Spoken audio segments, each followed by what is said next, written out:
Assalamualaikum warahmatullahi wabarakatuh. Salam sehat dan bahagia anak-anak kelas 5 dimanapun kalian berada.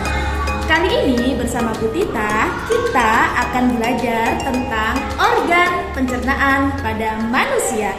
Namun sebelum itu, sebelum memulai pelajaran, mari kita berdoa berdasarkan agama dan kepercayaan masing-masing. Berdoa dimulai.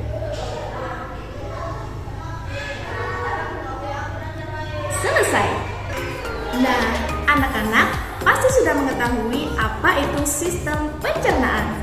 Pencernaan adalah sistem di dalam tubuh yang mengatur makanan yang kita makan mulai dari rongga mulut hingga menjadi fases yang kita keluarkan melalui anus. Nah, sekarang coba kita bayangkan betapa luar biasanya sistem pencernaan yang telah diciptakan oleh Tuhan. Bukan sulap, bukan sihir, nasi, lauk pauk, buah, semua yang kita makan akan menjadi benda berwarna kuning kecoklatan yang kita sebut dengan fases. Hal ini karena makanan yang kita makan melalui proses pencernaan yang panjang di dalam tubuh kita. Nah, untuk itu, marilah kita belajar tentang apa saja organ-organ pencernaan pada manusia. Disimak ya. Organ pencernaan pada manusia yang pertama adalah mulut. Saat makan, kita mengunyah makanan kita menjadi potongan-potongan yang lebih kecil.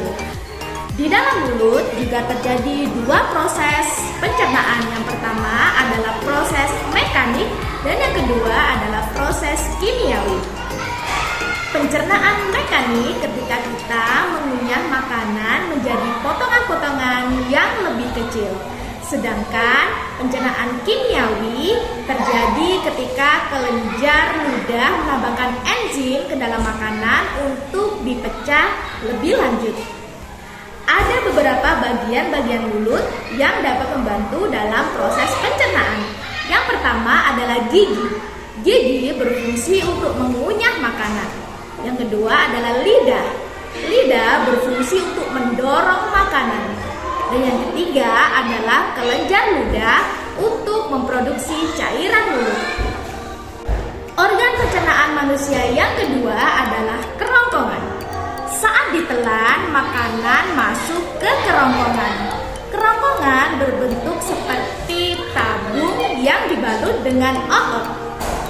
Kerongkongan yang disebut juga dengan esofagus ini adalah sebagai penghubung antara rongga mulut dan lambung. Kerongkongan selain berfungsi untuk menyalurkan makanan dari rongga mulut menuju ke lambung, kerongkongan juga menghasilkan gerak peristaltik. Apa itu gerak peristaltik? Gerak peristaltik dapat menyebabkan dinding berkontraksi secara perlahan sehingga makanan dapat terdorong menuju ke lambung.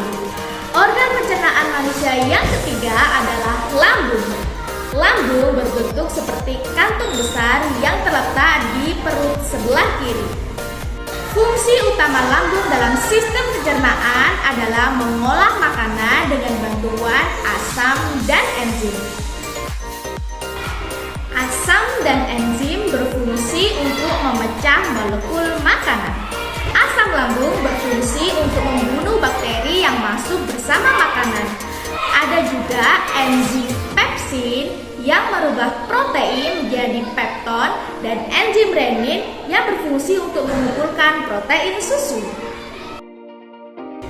Organ pencernaan pada manusia yang keempat adalah usus halus. Usus halus dibagi menjadi 3 bagian. Bagian pertama yaitu usus 12 jari atau duodenum. Bagian yang kedua adalah usus kosong atau jejunum. Dan yang ketiga adalah usus penyerap atau ileum. Fungsi usus halus adalah sebagai tempat penyerapan sari-sari makanan ke dalam darah.